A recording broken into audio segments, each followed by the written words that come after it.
तो दोस्तों आज हम एक नया टॉपिक पढ़ेंगे जिसका नाम होगा ट्रांसपोर्ट अक्रॉस प्लाज्मा मेम्ब्रेन। सो ट्रांसपोर्ट अक्रॉस प्लाज्मा मेम्ब्रेन पढ़ने से पहले ये क्यों इंपॉर्टेंट है ट्रांसपोर्ट अक्रॉस प्लाज्मा मेम्ब्रेन, तो देखो दोस्तों क्या होता है कि जो अपना ट्री है वो वाटर का सोर्स कहां से फाइंड करता है, फ्रॉम ग्राउंड। ग्राउंड में क्या रहेगा दोस्तों, वाटर है।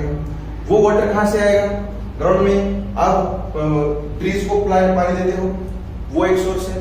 और दूसरा, पानी नहीं भी दोगे तो बड़े बड़े ट्रीज हम देखते हैं तो उनको वाटर का सोर्स कहां से अवेलेबल होता है। How do your trees get water from, they get water from roots. Roots perform function of water and mineral absorption. Water and mineral absorption.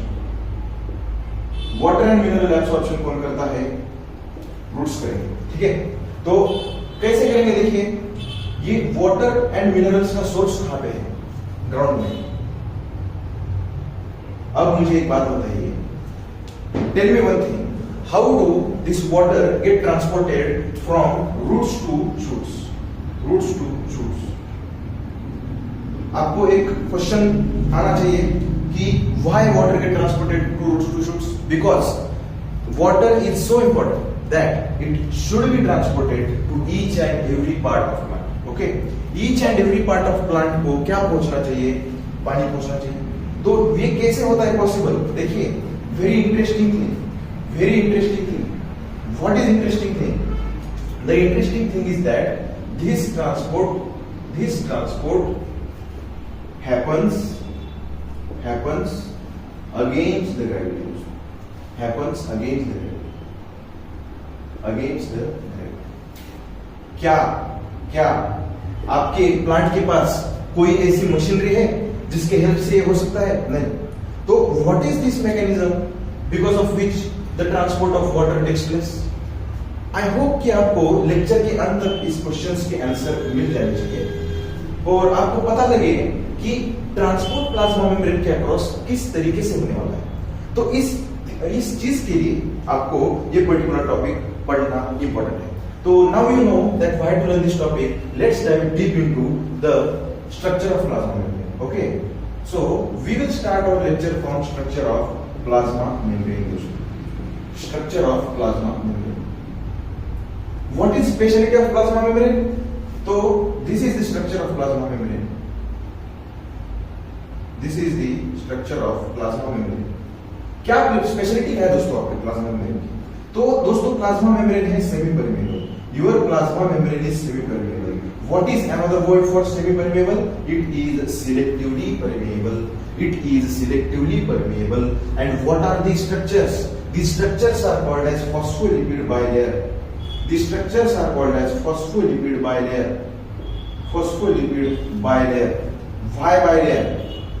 Why bilayer? See, you can see these structures are double means this phospholipid layer, this is a single, this is double, total it becomes phospholipid bilayer. Okay, let me draw a single diagram of phospholipid for you. This is the phospholipid molecule. This is how it looks when it is single. What is this? This particular is head and this is tail. This is head and tail of our phospholipid molecule. What is this head made up of? Head is made up of phosphate. And tail is made up of lipid. That's why this particular is called as phospholipid bilayer. Okay, phospholipid bilayer. Now, this head molecule. Okay, just observe one thing and you will answer it yourself. Let's see. You know, this is plasma membrane. Okay, this is inside of plasma membrane, which is nothing but the cytoplasm. And what is cytoplasm, guys? Cytoplasm is cell's inner environment. And what is this? This is cell's outer environment. And also this inner and outer environment is separated by this plasma membrane. Okay, inner and outer membrane is separated by plasma membrane. Now notice one thing. This inner side of plasma membrane, which is nothing but the cytoplasm, which is inner environment, and it is outer environment. These both environments are faced by this particular head kind of things. this particular head kind of things. These head kind of things are made up of phosphate, and there, what are they doing? They are just protecting these lipids there. Okay, ये जो lipid की tell है दोस्तों, इसको protect किया जा रहा है। अभी इसको किन चीजों से प्रोटेक्ट किया जा रहा है? ये हेड की जो मॉलिक्यूल्स हैं वो क्या कर रहे हैं? ये लिपिड के टेल को प्रोटेक्ट कर रहे हैं। आपके मन में क्वेश्चन आना चाहिए, why are these two head molecules are protecting these lipids tails? Okay, why are these head molecules are protecting these? So the answer is simple guys. ये जो अंदर की टेल्स है ना, these tails are hydrophobic. These tails are what? Hydrophobic. So these tails are hydrophobic. What is meant by hydrophobic? What is meant by hydrophobic? ये जो tell है ये हाइड्रोफोबिक है, इसका मतलब ये पानी को डरेगी। लिपिड हाइड्रोफोबिक, इसका मतलब है नॉन पोलर। क्या करती है ये? Fear water. वाटर पसंद नहीं है उसको, वाटर का थोड़ा सा भी टच इधर होना नहीं चाहिए। और इसके अपोजिट अपना क्या है? हेड का मॉलिक्यूल, जो कि फॉस्फेट से बना है। क्या है दोस्तों इसकी स्पेशलिटी? तो हेड के मॉलिक्यूल की स्पेशलिटी ये है कि आपके हेड का मॉलिक्यूल जो रहेगा वो रहेगा दोस्तों हाइड्रोफिलिक। उसका नेचर कैसा रहेगा? हाइड्रोफिलिक रहेगा। क्या है ये? हेड है। हेड कैसे रहेगा? हाइड्रोफिलिक रहेगा, यानी ये रहेगा पोलर। इसी को क्या बोलेंगे? वाटर लविंग बोलेंगे। क्या बोलेंगे? Water loving. समझ में आया कि नहीं कि क्यों आपके जो हेड के मॉलिक्यूल्स है वो दोनों साइड के एनवायरनमेंट को फेस कर रहे हैं? उसका सिंपल रीजन जो है वो इसी स्ट्रक्चर में क्या करता है? बिलोंग करता है। क्या है वो रीजन? कि आपकी जो टेल है दोस्तों, जो कि लिपिड से बनी हुई है, वो है hydrophobic. So the lipid tail is hydrophobic. It does not like the involvement of water, touch of water. That's why it is hydrophobic, non-polar, it fears water. Therefore, our head molecules are protecting it from both the environments. So, cytoplasm का environment दोस्तों, जो कि inner environment कहला जाता है, तो ये cytoplasm 83% water है दोस्तों। इसमें 83% क्या है? वाटर है। तो सेल के अंदर वाटर, सेल के बाहर के एनवायरनमेंट में वाटर हो सकता है, ठीक है। और दोनों साइड के एनवायरनमेंट में क्योंकि वाटर प्रेजेंट है, अपने लिपिड की मॉलिक्यूल्स की जो टेल है वो ये एनवायरनमेंट को ज्यादा फेवरेबल नहीं मानती, इसलिए अपने हेड के मॉलिक्यूल्स इसको क्या करेंगे? इसके हेड के मॉलिक्यूल्स क्या करेंगे? I hope this is clear to you. तो next move forward, let's move forward. Okay,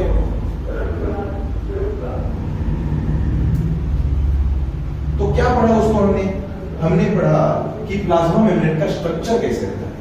we have seen the structure of plasma membrane. Now we move to the next point of plasma membrane.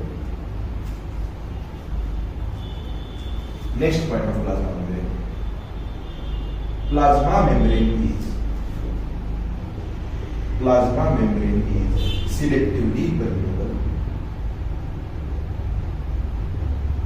selectively permeable।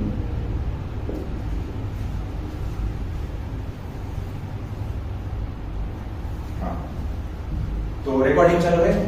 अभी हम पढ़ेंगे plasma membrane is selectively permeable.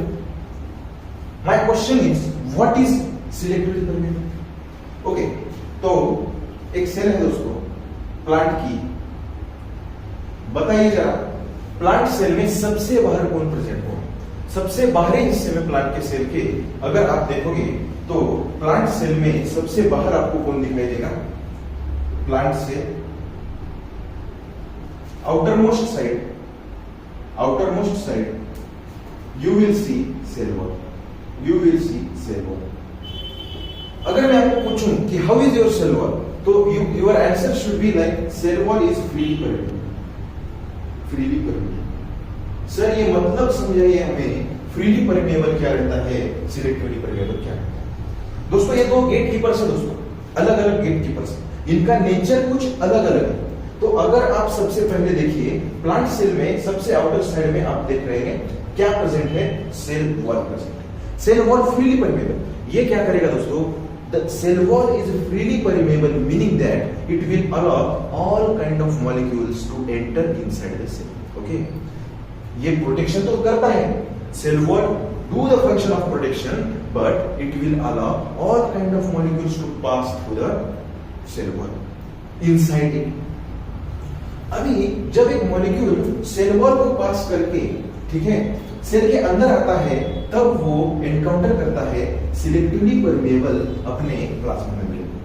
सो पहले cell wall है जो कि freely permeable था, अब तक तो सभी मॉलिक्यूल्स पास कर चुके होंगे, लेकिन आगे आता है अपना मेन हीरो जो है selectively permeable, that is plasma membrane. इसकी स्पेशलिटी है कि ये सिलेक्टिवली परमेबल है, मींस ये सेमी परमेबल है, ये सेमी परमेबल। ये क्या करेगा दोस्तों, सभी मॉलिक्यूल को पास होने देगा क्या? बिल्कुल भी नहीं।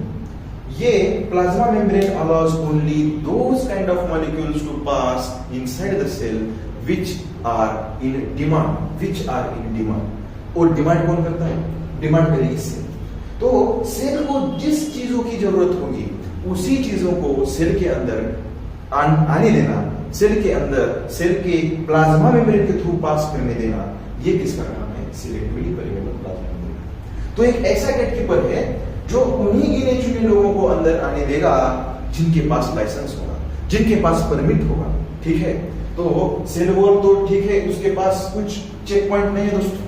सेल वॉल से आगे हर एक चीज जा सकती है, हर एक ट्रक सेल वॉल को पास कर सकती है, लेकिन अगर ट्रक को सेमी परमेबल मेम्ब्रेन पास करना है तो उसके पास क्या रहना चाहिए दोस्तों? लाइसेंस रहना चाहिए। क्या है वो लाइसेंस? सेल की नीड। अगर उस चीज को सेल, अगर उस पर्टिकुलर चीज की सेल को जरूरत नहीं है तो उस चीज को अंदर आने नहीं दिया जाएगा। किसके? प्लाज्मा मेम्ब्रेन के। क्यों? क्योंकि plasma membrane semi permeable, that is selectively permeable होती है दोस्तों। Very important point that to be noted. Okay, तो यहां तक तो आपने सीखा प्लाज्मा मेम्ब्रेन सेमी परमेबल है, समझ में आया आपको? तो अब हम आगे बढ़ेंगे। Plasma membrane is selectively permeable, ये समझ में आया। तो अब देखेंगे ट्रांसपोर्ट अक्रॉस प्लाज्मा मेम्ब्रेन होता कैसे। तो दोस्तों देखिए, ट्रांसपोर्ट के टू वेज है हमारे पास। How many ways? Two ways for transport. Two ways for transport. बताइए ट्रांसपोर्ट किन दो तरीके से हो सकता है? देखिए सर, नंबर एक जो है अपना वो होगा एक्टिव ट्रांसपोर्ट, और सेकंड टाइप जो होगा वो होगा sir passive transport. Sir active और पैसिव का मीनिंग बताइए। हाँ भाई जरूर बताइए। एक्टिव का मीनिंग रहता है भाई मेरे, देख एक्टिव बोला है इसमें, एक्टिव वर्ड का मीनिंग क्या रहता है? देखो जब सेल कोई भी एक्टिविटी परफॉर्म करेगी, कोई भी फंक्शन परफॉर्म करेगी, तब क्या होगा? For performing every activity, for performing every function, cell will utilise ATP. Cell will utilise ATP. Cell will utilise ATP. ATP utilise करना क्या? उसका मतलब क्या है? एनर्जी इज, मतलब एनर्जी खर्च हो गई मेरे भाई। Energy is utilise, energy utilise, खर्च हो गई एनर्जी। अब बताइए कि किसी भी चीज में सेल एनर्जी खर्च करेगी क्या? नहीं। एटीपी बनाना मेरे भाई इतनी आसान बात है नहीं। एटीपी बनाना बहुत बड़ी बात होती है, इसीलिए ये ट्रांसपोर्ट जो है बहुत ज्यादा सिलेक्टिव रहता है, बहुत ज्यादा सिलेक्टिव रहता है, और इसमें एटीपी खर्च होता है।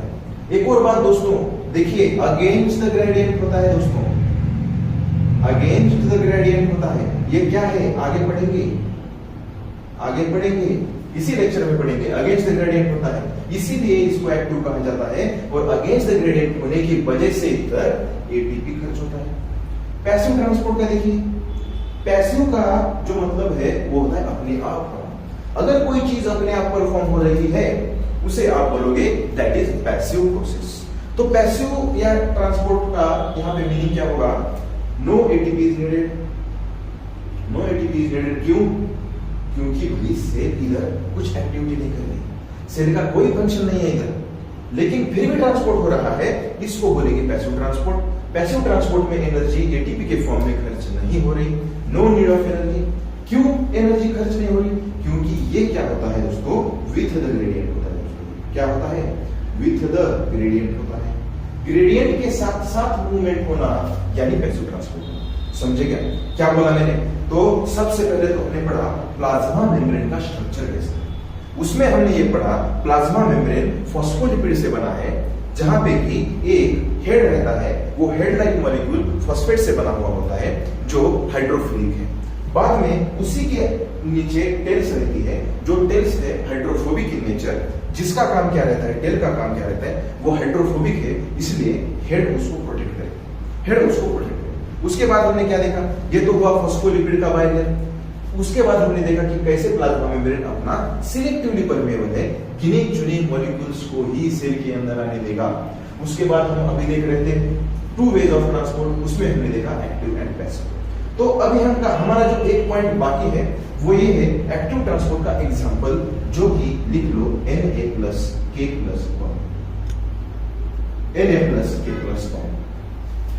पैसिव में लिखिए diffusion, facilitated diffusion, facilitated diffusion and osmosis. ये क्या है, आपके कुछ मोड्स ऑफ ट्रांसपोर्ट है जो एक्टिव और पैसिव प्रोसेस में बिलोंग करते हैं। तो यहां तक अगर हो गया तो हम आगे बढ़ सकते हैं।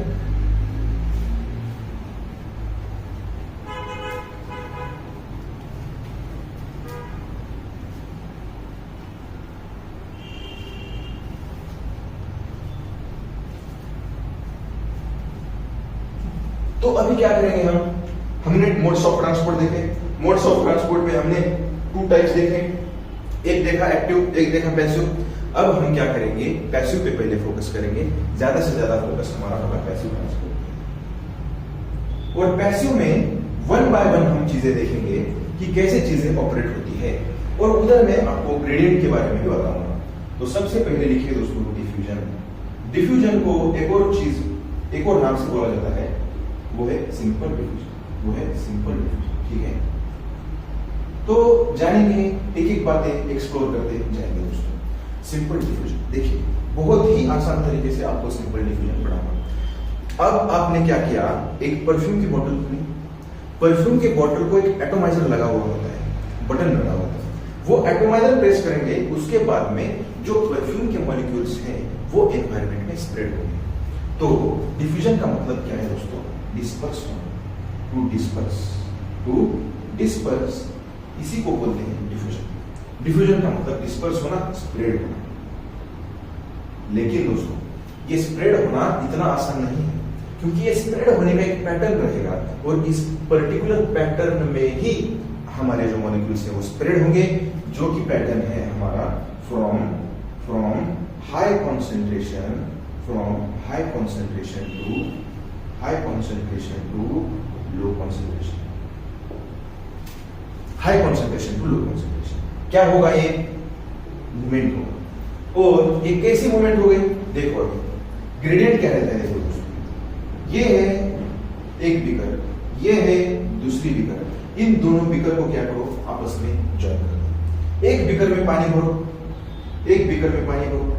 अभी इधर पानी भरना चालू है, इधर आपने पानी नहीं भरा, तो इधर जो है दोस्तों एक कॉन्सेंट्रेशन का ग्रेडियंट बना हुआ आपको दिखाई देगा। क्या होगा कॉन्सेंट्रेशन का ग्रेडियंट इधर, कि एक ये बीकर बी जो है और बीकर ए जो है, तो बीकर बी में तो आपका कॉन्सेंट्रेशन पानी का ज्यादा रहेगा, और बीकर ए में आपके पानी का कॉन्सेंट्रेशन कम रहेगा। तो इसी चेंज को आप बोलोगे ग्रेडियंट। तो क्या बना इधर, ग्रेडियंट बना। तो अब ये क्या होगा, ये पानी का मॉलिक्यूल जब पानी इधर तक भरेगा, उसके आगे नहीं जाएगा, उसके आगे जाने के बावजूद ये इधर जाएगा, it will start filling beaker A, okay, automatically. क्यों होता है ऐसा, क्योंकि एक प्रॉपर्टी है कि move from high concentration to low concentration. जहां पे ज्यादा कॉन्सेंट्रेशन है उधर से कम कॉन्सेंट्रेशन में क्या होती है, चीजें जो है ट्रांसपोर्ट होती है। इसका एग्जांपल देखो, हमको देखना है इसका एग्जांपल। बिफोर दैट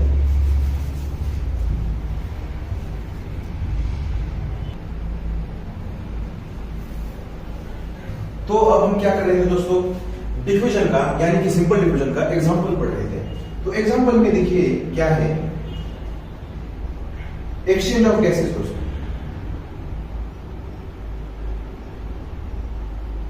क्या है एग्जांपल, एक्सचेंज ऑफ गैसेस।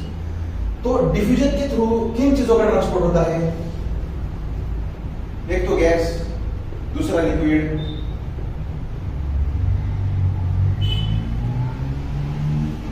और कुछ मॉलिक्यूल्स। इनका ट्रांसपोर्ट किससे होगा? सिंपल डिफ्यूजन से। तो हम क्या पढ़ रहे हैं अभी जो है, हम एक्सचेंज ऑफ गैसेस पढ़ रहे हैं। तो how does exchange of gases takes place? तो क्या होता है दोस्तों, जब आप इंस्पिरेशन मतलब हवा अंदर लेना, और ये प्रोसेस में आता है रेस्पिरेशन के। तो इंस्पिरेशन करने के बाद क्या होता है, हवा जो है अंदर आती है। हवा अंदर क्यों आती है?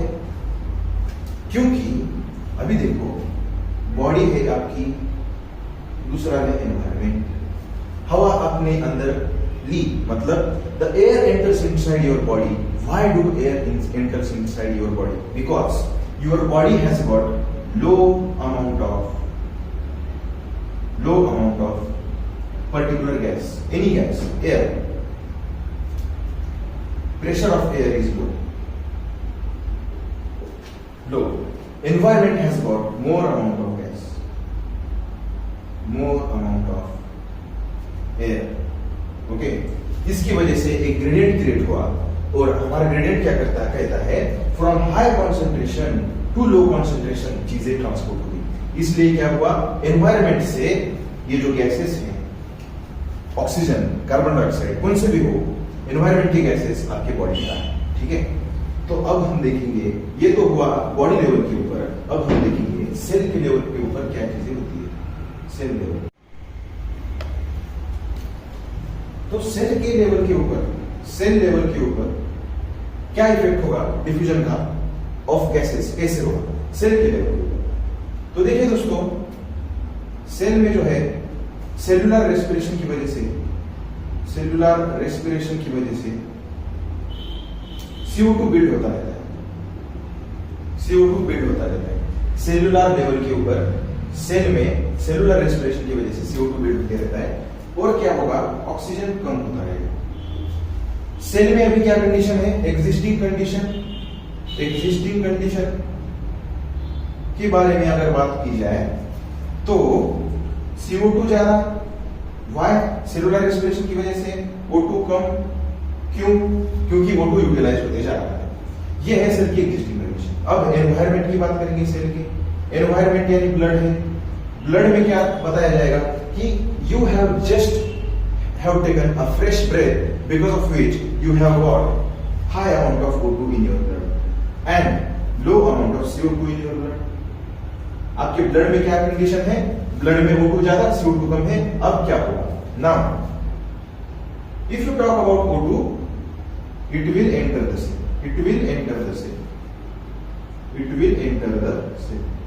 And if you talk about CO2, it will leave the cell.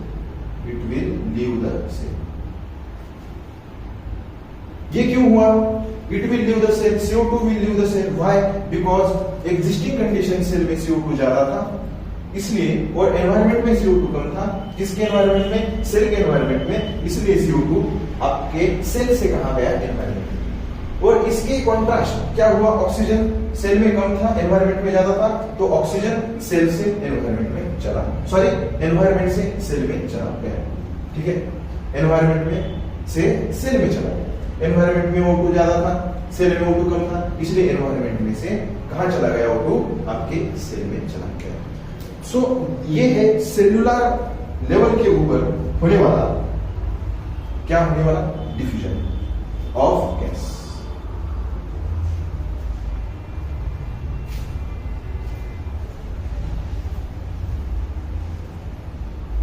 सो अगला पॉइंट देखेंगे। हमने डिफ्यूजन के एग्जांपल्स पढ़े, अब हम देखेंगे डिफ्यूजन प्रेशर। सिंपल है दोस्तों, diffusion pressure is very interesting concept. What is diffusion pressure? Diffusion pressure is pressure created because of pressure generated because of diffusion of molecules is called as diffusion pressure. Is called as diffusion pressure. इसी को क्या बोलेंगे दोस्तों? Diffusion pressure. Diffusion pressure बोलेंगे किसको? Pressure generated because of diffusion of molecules is called as diffusion pressure. Now अभी देखो, आपका जो प्योर वाटर है, प्योर सॉल्वेंट है, प्योर सॉल्वेंट का डिफ्यूजन प्रेशर रहता है हाई, और solvent of any solution, solvent of any solution, इसका अगर आप देखोगे तो डिफ्यूजन प्रेशर कैसा रहता है? लो। ठीक है, क्या बोला? प्योर सॉल्वेंट का diffusion pressure high, solvent of any solution इसका डिफ्यूजन प्रेशर लो, और क्या होगा? अब होगा इसमें ग्रेडियंट तैयार होगा। देखिए ग्रेडियंट तैयार होगा, क्यों? क्योंकि प्योर वाटर का डिफ्यूजन प्रेशर हाई, सॉल्वेंट का डिफ्यूजन प्रेशर लो, एक ग्रेडियंट तैयार हुआ, और इसी को हम बोलेंगे डिफ्यूजन प्रेशर डेफिसिट। क्या बोलेंगे? Diffusion pressure, diffusion pressure deficit. Diffusion pressure deficit का मीनिंग क्या है? The difference between diffusion pressure of pure solvent and the solvent of any solution is called as diffusion pressure deficit. Again, the difference between diffusion pressure of pure solvent and solvent of any solution it is called as diffusion pressure deficit. Difference है, difference in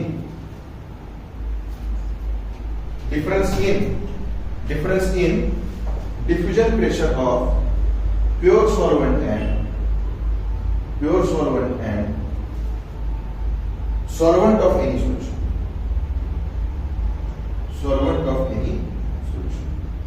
is called as diffusion pressure deficit. तो I hope आपको यहां तक clear हुआ होगा diffusion pressure deficit क्या रहता है। अब हम देखेंगे डिफ्यूजन प्रेशर डेफिसिट के लिए उसको कैलकुलेट करने के लिए क्या फॉर्मूला लगाया जाएगा। क्या फॉर्मूला लगाया जाएगा? Diffusion pressure deficit is equal to OP minus TP. ये फॉर्मूला याद रखो, diffusion pressure deficit is equal to OP minus TP. ये फॉर्मूला याद रखो।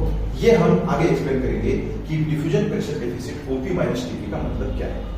अभी तक ये फॉर्मूला आप याद रखो, बहुत इंपॉर्टेंट चीज है ये। अब आपका डिफ्यूजन हुआ यहां पे डन। नेक्स्ट देखेंगे दोस्तों osmosis.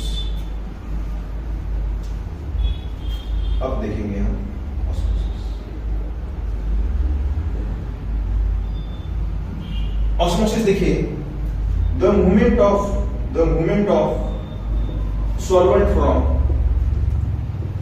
from high concentration to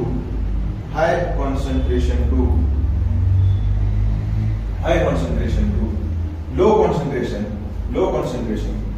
The only change here is across plasma membrane. Across plasma membrane is called as osmosis. Osmosis क्या है दोस्तों? ऑस्मोसिस है मूवमेंट ऑफ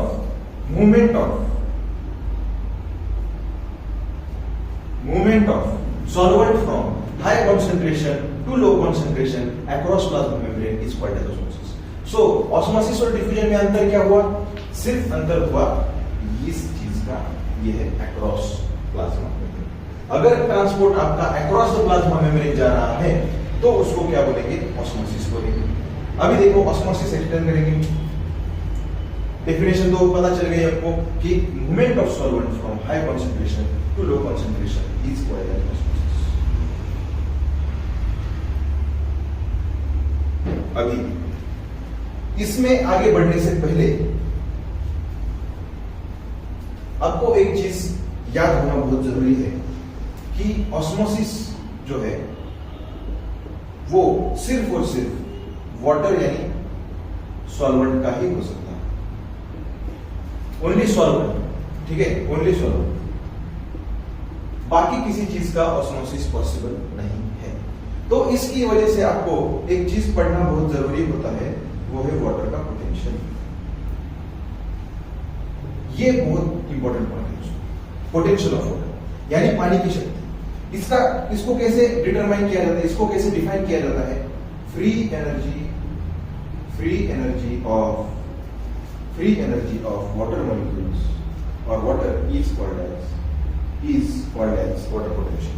वाटर पोटेंशियल क्या है? Free energy of water. Water potential क्या है? Free energy of water. अभी एक प्योर सॉल्वेंट लिया, यानी प्योर वाटर लिया, इसका अगर आप वाटर पोटेंशियल देखोगे निकल करके आएगा जीरो. क्यों जीरो निकल करके आएगा?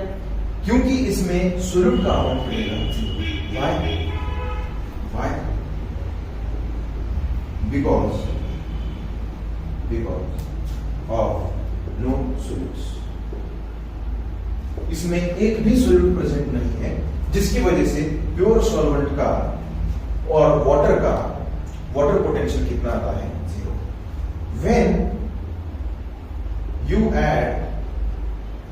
When you add solutes to the water, क्या होता जाएगा? water potential becomes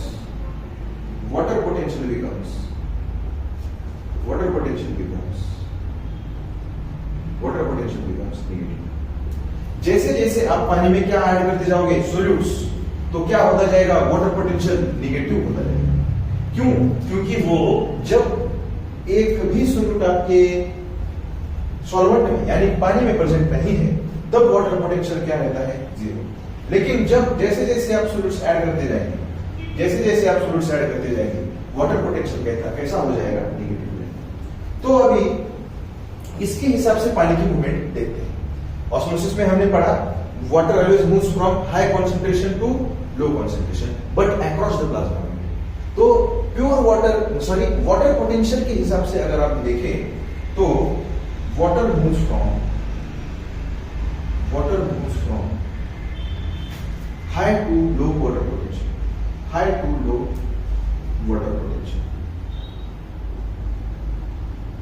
अभी देखिए हाई वाटर पोटेंशियल कहां रहेगा?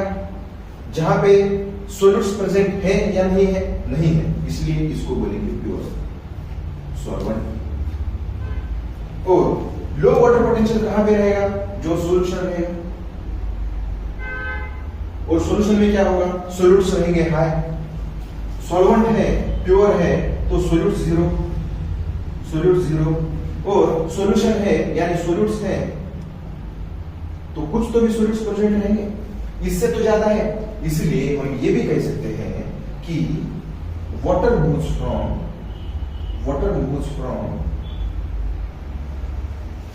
लो सोल्यूट कंसंट्रेशन टू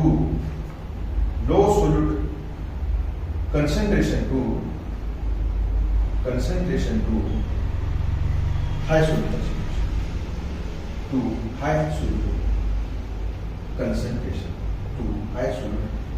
कंसंट्रेशन. समझ में आई बात?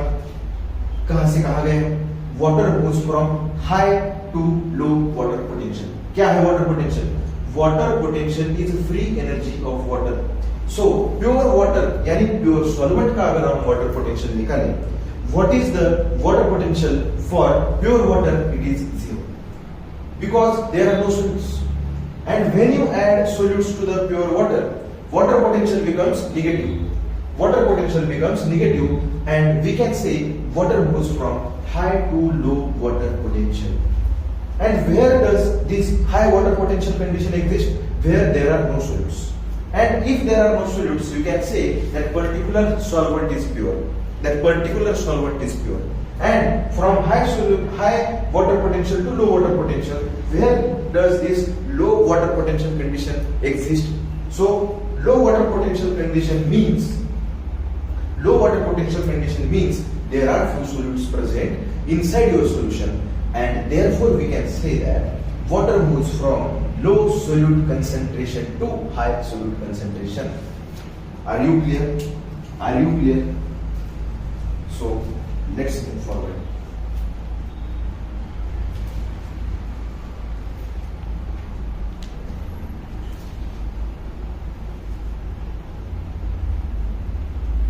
Now you know what is water potential.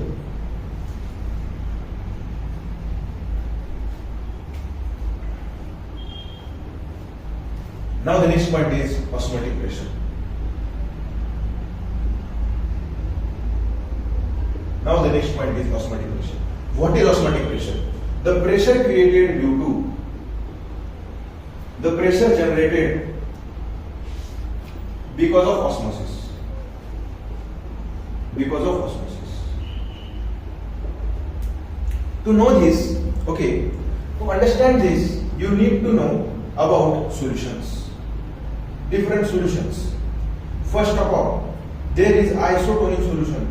Isotonic solution. What is isotonic solution? Let's take example of isotonic solution. Let's have two beakers. In one beaker, add water. In second beaker, you also add water. Okay. Now you have got water inside two beakers. Now is the time to add few solids. But before adding that, you make sure that you are adding same amount of solids. You are adding same amount of solids in both beaker 1 and beaker B. That is beaker A and beaker B. Add same amount of solids. Add same amount of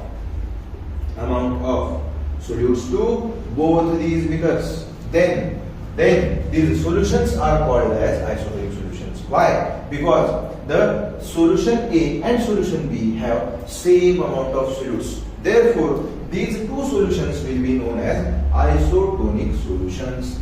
These two solutions are known as isotonic solutions. Why? Because both A and B beakers have got same amount of solids in them. So this was about isotonic solution. Now,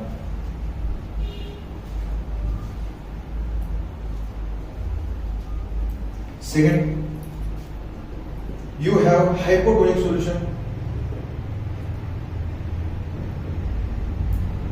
You have hypotonic solution. The solution which have low amount of solids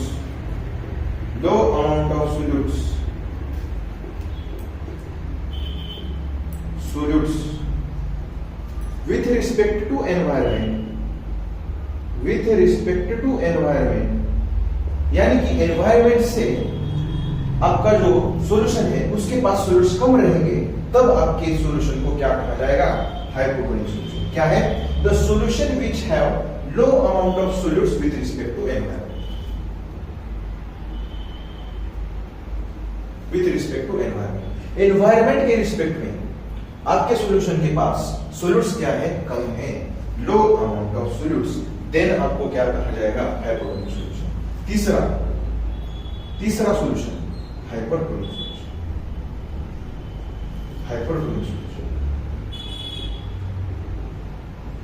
hypertonic solution क्या है दोस्तों? Hypertonic solution यानी the solution which have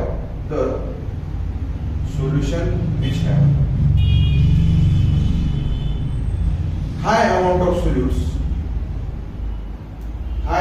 solutes than environment.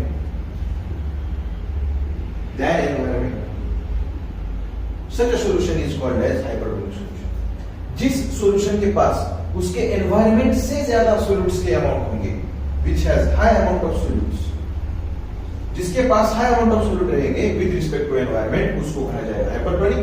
और जिसके पास low amount of solutes हैं environment के comparison में, उसको कहा जाएगा hypotonic solution. So 3 types of solution हमने देखे, isotonic, hypotonic and hypertonic. Now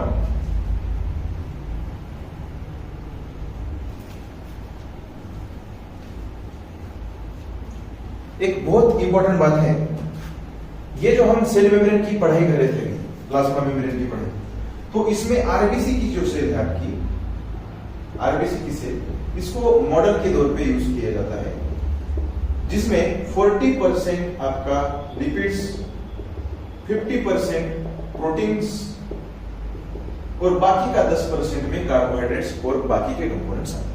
तो इसका इस्तेमाल क्यों किया हमने? To study plasma membrane, as a model use किया आरबीसी. तो अब हम क्या करेंगे, ये आरबीसी को क्या करेंगे, ये 3 टाइप के सॉल्यूशन में डाल के ऑस्मोटिक प्रेशर में और ऑस्मोटिक प्रेशर की वजह से इसमें क्या चेंज आता है वो देखेंगे. ठीक है, तो सबसे पहले बिफोर यू स्टार्ट, ये हम एक पॉइंट लेंगे जो कि हमारा एक, ये क्या था हमारा फॉर्मूला था डिफ्यूजन प्रेशर डेफिसिट का OP minus TP. Let's understand osmotic pressure with the help of first formula, and then we will use this RBC cell and we will place this RBC cell into three different kind of solutions. Okay, so first understand what is the diffusion pressure deficit, which is equal to OP minus TP. What is OP? The OP is osmotic potential, osmotic pressure or potential. इसका use करके हम क्या कर सकते हैं, sorry इसका क्या significance है, it will pull water inside. जितना आपका ओपी ज्यादा रहेगा उतना ज्यादा पानी अंदर आएगा, जितना ज्यादा ओपी उतना पानी अंदर, इसलिए बोलते हैं इसको it will pull water inside. Now second point TP को कहा जाता है दोस्तों टर्गर प्रेशर. टर्गर प्रेशर क्या करेगा, पुश करेगा दोस्तों, वाटर को पुश करेगा दोस्तों, और इसकी वजह से क्या होगा, जितना ज्यादा टीपी उतना पानी अंदर आने के चांसेस कम दोस्तों, उतना पानी अंदर आने के चांसेस कम. तो अगर हमको पानी अंदर आना चाहिए, if you think that water should enter inside the cell, DPD should be positive और negative. First of all let's talk about OP. What should be the value of OP? If you want water to enter inside the cell, OP should be high. So OP should be high. And if OP is higher than DP, then DPD is going to be positive. DPD going to be positive, and water will be entering inside cell. Water inside cell. Are you clear about this? तो पानी कब cell के अंदर आएगा, जब DPD होगा positive. DPD positive कब होगा, जब ओपी का अमाउंट ज्यादा रहेगा. What is OP? OP is osmotic potential. And what is osmotic potential? It is to pull water inside. वो क्या करता है, with the help of OP water gets inside the cell. तो ये आपको समझ में आ गया, डीपीडी समझ में आ गया. डिफ्यूजन प्रेशर डेफिसिट अगर पॉजिटिव हुआ तो वाटर अंदर आता है. तो अब तक आपने प्रेशर के बारे में नहीं पढ़ा, तो let's understand this. So osmotic pressure means amount of pressure. So अभी हम देख रहे थे कि सेल के अंदर पानी आ रहा है, ठीक है, तो उसी के हम सिनेरियो में पढ़ेंगे. Osmotic pressure means amount of pressure exerted by external mechanical, the amount of external mechanical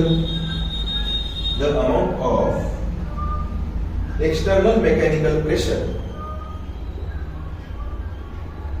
needed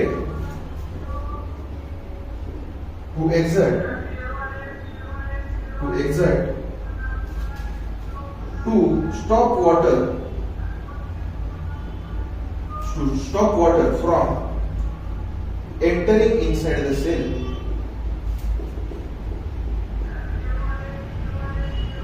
is called as osmotic pressure. क्या है osmotic pressure? Amount of external mechanical pressure needed to exert to stop water from entering inside the cell is called as osmotic pressure. Means कितना pressure लगाना पड़ेगा आपको, किसके ऊपर, solvent के ऊपर, so that क्या होगा, वाटर जो अंदर जा रहा था, अभी वाटर जो सेल के अंदर जा रहा था वो अंदर नहीं जाए. उस प्रेशर को क्या बोलेंगे, osmotic pressure. It is tendency of pulling water inside the cell. ठीक है, तो ये हुआ अपना हमारा ऑस्मोटिक प्रेशर. ठीक है, यहां तक क्लियर है. समझाऊंगा आपको ऑस्मोटिक प्रेशर क्या रहता है.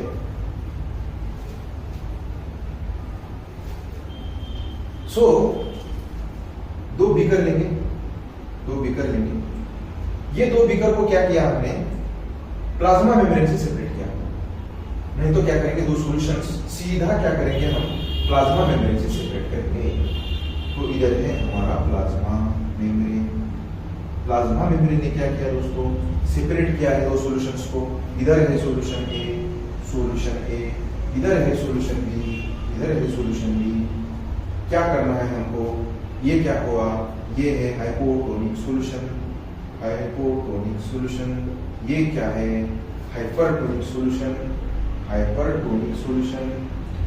क्या होगा अभी, जब हाइपोटोनिक और हाइपरटोनिक सॉल्यूशन एक प्लाज्मा मेम्ब्रेन से सेपरेट किए जाएंगे तो हाइपोटोनिक सॉल्यूशन यानी कि इधर सोल्यूट कम है, हाइपरटोनिक सॉल्यूशन यानी कि इधर सोल्यूट ज्यादा है, इधर सोल्यूट कम यानी कि वाटर पोटेंशियल ज्यादा है, इधर सोल्यूट ज्यादा यानी कि वाटर पोटेंशियल कम है। तो वाटर कहां से कहां जाएगा, high water potential to low water potential. कहां से कहां गया वाटर, ए टू बी जा रहा है, ए टू बी जा रहा है। कौन जा रहा है, वाटर। क्या है वाटर, सॉल्वेंट। क्या करना है हमको, इसको स्टॉप करना है। ये जो वाटर इधर जा रहा है बी में, उसको स्टॉप करना है। What you can do to stop this, simple, you can add solutes, you can add solutes to what, solution A. तो क्या हो जाएगा, when solutes of A equals to solutes of B, water will stop, but ये हमने किसकी मदद से किया, we done this with the help of solutes, but in osmotic pressure you do the same thing. What do? You do this isotonic solution will stop the movement of water.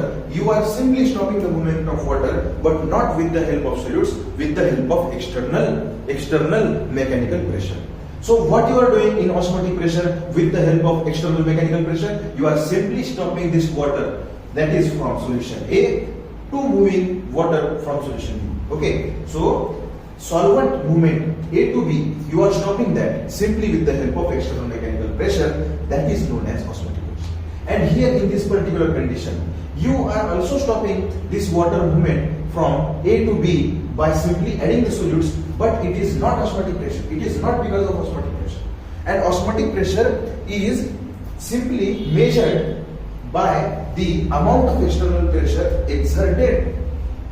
Amount of external pressure exerted simply to stop the movement of water. Okay, this is called as osmotic pressure. I hope you have understood this concept of osmotic pressure. Okay, now let's move forward. And we are at the last stage of our lecture. Let's take first example. You are adding the cell in isotonic solution. Isotonic solution. RBC is placed here. So this is beaker. This beaker has got few amount of osmotic potential or solutes. And this is your RBC. This is your RBC. Sorry. This is your RBC. RBC is biconcave. This is RBC. RBC has got osmotic potential of 0.9. Okay. You have also maintained solutes. You have also maintained your solution 0.9. Both has got equal amount of solutes, because of which no change in shape of cell will be takes place. Cell remain as it is. Cell remain as it is. Okay. In this particular condition, when you have placed your RBC in isotonic solution, there is no change in the shape of cell. Cell remains as it is. Okay, why? Because of equal amount of solutes. Equal amount of solutes.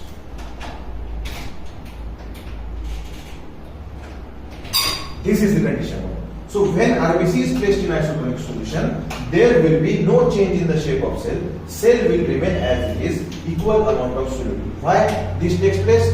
Because of there are equal amount of solutes in both RBC and in the solution. You know what is the significance behind this particular tonicity? Actually, this thing is called as tonicity, where tonicity means difference in the amount of solutes in two solutions. And why it is very important?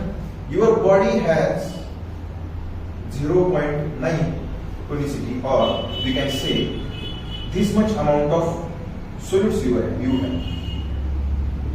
And you have seen IV fluids. IV fluids, जब आपको IV fluid दिया जाता है external से, मतलब बाहर से दिया जाता है, तब क्या होता है, उसका जो ऑस्मोटिक पोटेंशियल है वो 0.9 से मैच किया जाता है। क्यों? क्योंकि आपके बॉडी में भी 0.9 है ऑस्मोटिक पोटेंशियल, इसका भी ऑस्मोटिक पोटेंशियल 0.9 रहता है, तो वो आइसोटोनिक कंडीशन बन जाती है। इसमें आप सेफ हो, इस कंडीशन में आप सेफ हो। सपोज क्या हुआ कि आईवी फ्लूइड का जो है 0.9 से कम हुआ ऑस्मोटिक पोटेंशियल, क्या होगा? If IV fluid has got low amount of solutes than 0.9, osmotic potential will decrease, because of which this IV fluid will create an environment that is hypotonic. In this particular condition, what are chances? Your cell can get burst. How? We will see. And if your IV fluid has got more amount of solutes than more than 0.9, it will make your body fluids hypertonic. Again, this condition is harmful. Okay, so that is why we are learning this particular thing. Now, you have seen the thing about isotonic. Now, let's see what happens when RBC is placed in hypertonic solution. In hypertonic solution. So, first of all, what is hypertonic solution? Hypertonic solution means the solution which has got more amount of solutes than the cell or than the environment. So, first we will compare this environment and RBC, these conditions. So, environment will be having high amount of solutes,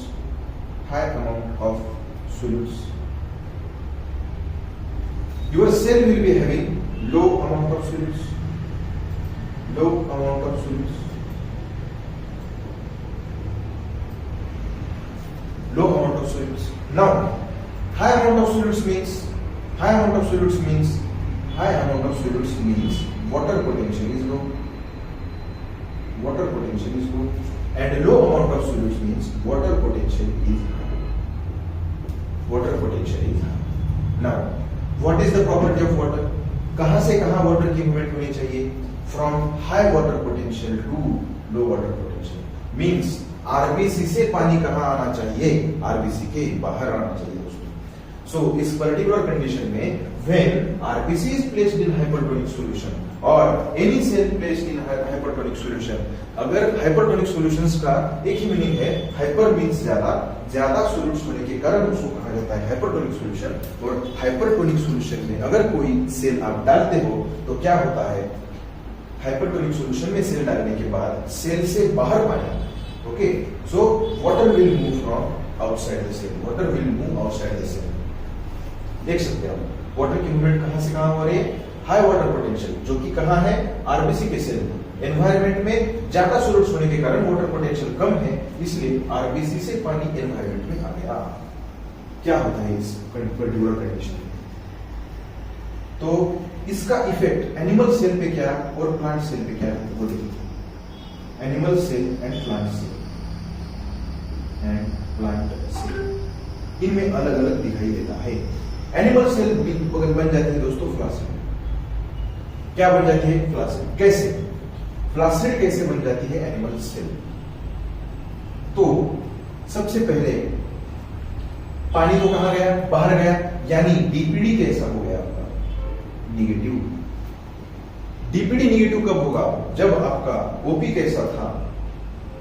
low. OP लो रहने के कारण क्या होगा कि environment से लो होगा।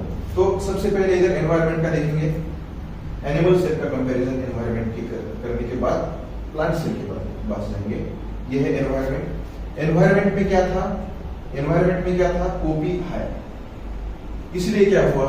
Water कहां से कहां गया? सेल से एनवायरमेंट में चला गया। अब देखेंगे प्लांट सेल का क्या, और ये फ्लासिड बन जाती है आपकी सेल। क्या बन जाती है? फ्लासिड बन जाती है। अब देखेंगे आगे प्लांट सेल का क्या होता है। प्लांट सेल फ्लासिड नहीं बनेगी, प्लांट सेल हो जाएगी आपकी प्लाज्मोलाइज्ड। क्या हो जाएगी? प्लाज्मोलाइज्ड हो जाएगी। प्लाज्मोलाइज्ड सेल का सर हमें एक्सप्लेन कीजिए, प्लाज्मोलाइज्ड सेल क्या है? तो देखिए, ये है आपका सेल का स्ट्रक्चर, प्लांट सेल का स्ट्रक्चर कुछ इस तरह का। इस कंडीशन में क्या होगा? ये तो बाहर का सबसे सेल वॉल है हमारा, सेल वॉल के अंदर रहता है प्लाज्मा मेम्ब्रेन, ये हो जाएगा ऐसा फ्लासिड। और इस पर्टिकुलर कंडीशन को एनिमल सेल भी कहा जाता है श्रिंक। श्रिंक। तो देखिए इधर क्या हुआ? Plasma membrane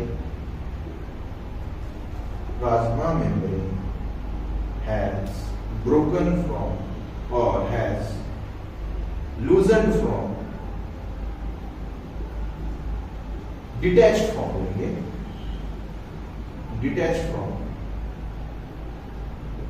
cell wall. Cell wall से क्या हो गया? प्लाज्मा मेम्ब्रेन डिटैच हो गया। किस कंडीशन में? अगर आपने प्लांट सेल डाली कहां पे? इन हाइपरटोनिक सॉल्यूशन। क्या हुआ? प्लाज्मोलाइज्ड हो गई आपकी प्लांट की सेल। क्यों? क्योंकि प्लाज्मा मेम्ब्रेन है डिटैच्ड फ्रॉम सेल वॉल। ये इफेक्ट होता है अगर आप कोई आरबीसी या कोई सेल हाइपरटोनिक सॉल्यूशन में डालते हो। अगर वो एनिमल सेल हुई तो वो श्रिंक हो जाएगी। श्रिंक होके कैसे दिखेगी? ये थी बिफोर कंडीशन, ये हो गई आपकी आफ्टर कंडीशन। ये पूरी सेल श्रिंक हो गई। क्यों? क्योंकि उसके अंदर जो ओपी था वो ओपी कैसा था? लो था। एनवायरमेंट में ओपी कैसा था? हाई था। क्या है ओपी? Osmotic potential. और वाटर कहां गया? बाहर गया, सेल से बाहर गया। क्योंकि लो ऑस्मोटिक पोटेंशियल है यानी सोल्यूट लो है तो वाटर पोटेंशियल ज्यादा होगा before condition, that is before shrinking your cell has got more water potential than environment, because of which water has moved outside the cell and cell has become shrink. Okay, shrink. लेकिन आपके plant की cell wall होने के कारण shrink तो नहीं होगी, लेकिन क्या होगी? प्लाज्मोलाइज्ड होगी। क्या होगी? Plasmolysed. So plasmolysis condition is very particular for plant cells only. Now, last point of our lecture.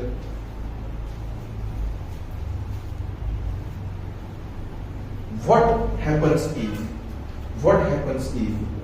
RBC is placed in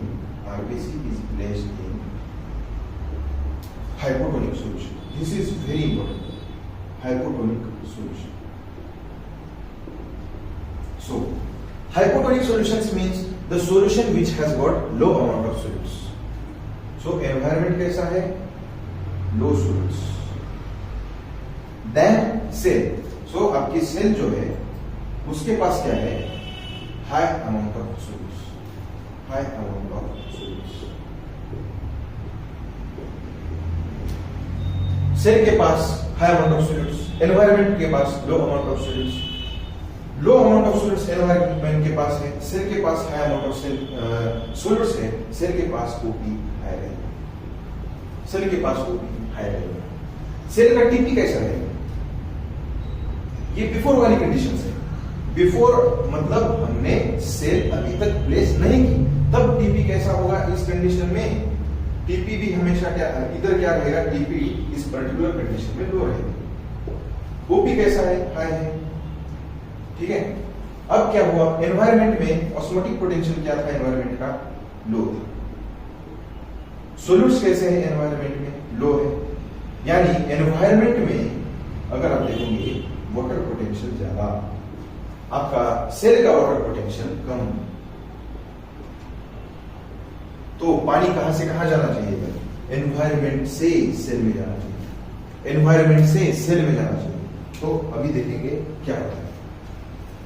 ये भी हम दो सेल्स के लिए अलग अलग स्टडी करेंगे, प्लांट सेल को क्या होगा और एनिमल सेल को क्या होगा। सबसे पहले देखेंगे एनिमल सेल को क्या होगा। तो एनिमल सेल को क्या किया है हमने, हाइपोटोनिक सॉल्यूशन में प्लेस किया है। हाइपोटोनिक सॉल्यूशन में क्या हुआ, एनवायरमेंट में सॉल्यूट का अमाउंट कम था, इसलिए एनवायरमेंट में वाटर पोटेंशियल ज्यादा है। सेल का जो है ऑस्मोटिक पोटेंशियल ज्यादा है, यानी सेल के पास ज्यादा अमाउंट में सॉल्यूट्स प्रेजेंट है, इसलिए सेल का वाटर पोटेंशियल कम है। तो वाटर कहां से कहां मूव होगा, एनिमल सेल में सेल के अंदर पानी आएगा, water enter inside, water enter inside cell. तो एनिमल सेल में आपको सभी को पता है कि एनिमल सेल के पास सेल वॉल नहीं होता, animal cell simply cell membrane से कवर होती है। सेल मेम्ब्रेन जो है, सेल मेम्ब्रेन इलास्टिक है, तो इलास्टिक को आप एक अमाउंट तक खींच सकते हैं, उसके बाद अगर आप इलास्टिक को खींचोगे तो इलास्टिक टूट जाएगा। In the same way animal cell, the plasma membrane is elastic but it has got few capacity.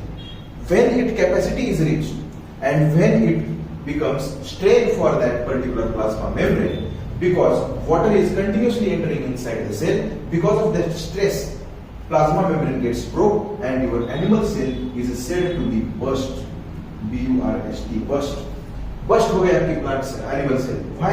Because उसके पास सेल वॉल नहीं है, उसके पास लार्ज वैक्यूल्स नहीं है, इसलिए सिंपली अगर आप हाइपोटोनिक सॉल्यूशन में यानी ऐसे एनवायरनमेंट में सेल को डालोगे एनिमल के कि जिधर सोल्यूट का अमाउंट कैसा है, कम है, यानी वाटर पोटेंशियल ज्यादा है, सेल को वाटर पोटेंशियल कम है, सेल का जो है सोल्यूट का अमाउंट क्या है, सेल में सोल्यूट का अमाउंट ज्यादा, वाटर पोटेंशियल कम, तो क्या होगा उस कंडीशन में सेल के अंदर नॉन स्टॉप पानी आएगा और एक अमाउंट तक आपका प्लाज्मा मेम्ब्रेन उसको बेयर करेगा, लेकिन फिक्स्ड अमाउंट के बाद स्ट्रेस होने के कारण आपकी प्लाज्मा मेम्ब्रेन बस्ट होने के कारण एनिमल सेल भी क्या हो जाएगी, बस्ट। लेकिन दोस्तों प्लांट सेल के बारे में ये नहीं हो सकता, प्लांट सेल बस्ट नहीं हो सकती, प्लांट सेल क्या हो जाती है, टर्जिड। तो एनिमल सेल समझे आप एक बलून है जिसके अराउंड कार्डबोर्ड नहीं है, उसके अंदर आप जितनी भी एयर भरोगे एक पर्टिकुलर अमाउंट तक तो वो सहन कर सकता है, लेकिन उसके बाद आपकी एनिमल सेल यानी कि वो बलून जिसके अराउंड कार्डबोर्ड नहीं है वो क्या हो जाएगा, बस्ट हो जाएगा। लेकिन आपने प्लांट सेल को क्या इमेजिन करना है, कार्डबोर्ड है, कार्डबोर्ड के अंदर एक आपने बलून रखा, कार्डबोर्ड चारों साइड से पैक करो और सिर्फ बलून के अंदर हवा जाए उतनी जगह छोड़ के बाकी सब कार्डबोर्ड पैक करो। उसके बाद क्या करना है आपको, उसके अंदर कंटिन्यूअसली एयर भरते जानी है, किसके अंदर, उस कार्डबोर्ड के अंदर जिसके अंदर आपका बलून है। तो कार्डबोर्ड क्या करेगा, उस बलून को बस्ट नहीं करेगा, उस बलून को बस्ट नहीं करेगा, ठीक है। तो ये चीज क्यों होती है, आप कितनी भी हवा भरो उसमें वो बलून बस्ट नहीं होगा। एक और एग्जांपल, स्पॉन्ज लीजिए, अगर आप स्पॉन्ज पानी में डालोगे तो सबसे पहले तो वो पानी को अंदर आने देगा और एक फिक्स्ड अमाउंट तक अंदर आने देगा, उसके बाद अगर आप कितना भी पानी डालो स्पंज को तो वो एब्सॉर्ब नहीं करेगा। सेम वे होता है दोस्तों प्लांट सेल के लिए। आपको एक क्वेश्चन पढ़ना चाहिए कि why plant cell is not busting, पानी का पोटेंशियल क्या इतना कम है क्या।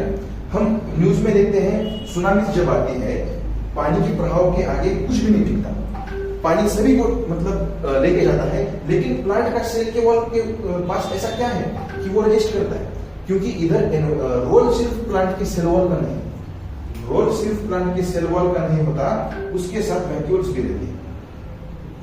जितना भी पानी आपके सेल के अंदर आएगा वो सारा कहां जाता है, आपके वैक्यूल्स में जाके स्टोर होता है। वो वैक्यूल्स क्या करते हैं, बलून के जैसा काम करते हैं।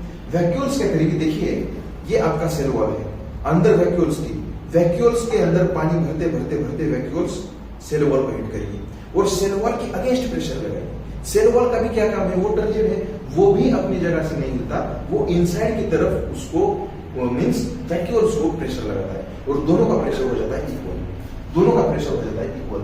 अब इस जब प्रेशर इक्वल हो जाएगा सेल वॉल का और आपके किसका, वैक्यूल्स का, तब क्या होगा दोस्तों, पानी का मूवमेंट बंद हो जाएगा।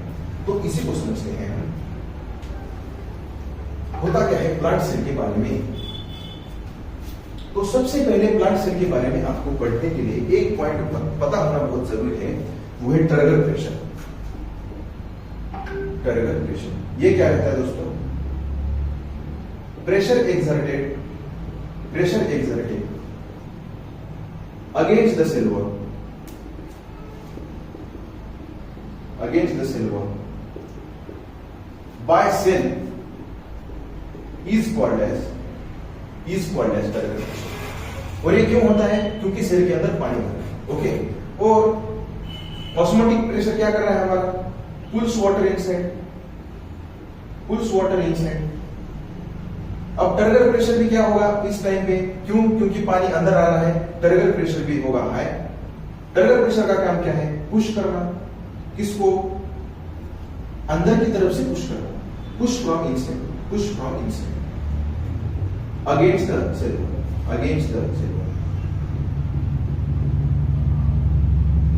तो एक सेल थी, इस सेल के अंदर पानी भरते जा रहा है। पानी क्यों भरते जा रहा है? क्योंकि ओपी जो है हाई था। सेल का एनवायरमेंट हाइपोटोनिक था, बाहर का एनवायरमेंट हाइपोटोनिक था। ओपी ज्यादा होने के कारण अंदर आ रहा है वाटर, जिसकी वजह से क्या हो रहा है? टर्गर प्रेशर बिल्ड होते जा रहा है। और एक पॉइंट में आके क्या होगा पता है क्या? ओपी हो जाएगा इक्वल टीपी के, और इस पॉइंट पे हो जाता है इक्विलिब्रियम रीच हो जाता है। और बिल्कुल इसी टाइम पे क्या होगा? वाटर का मूवमेंट स्टॉप होगा। बाद में कितना भी आप वाटर डालो, क्या वाटर सेल अपने अंदर लेगी? नहीं लेगी। क्यों? क्योंकि ऑस्मोटिक प्रेशर और टर्गर प्रेशर हो जाएंगे इक्वल। इस कंडीशन में क्या होगा? इस कंडीशन को क्या बोलेंगे? टर्जिड। क्या होगा? इस कंडीशन को बोलेंगे टर्जिड। डीपीडी कितना होगा दोस्तों? इधर 0। डीपीडी हो जाएगा 0। सो ये था पूरा how does this different kind of solutions react when cell is placed inside these different kind of solutions.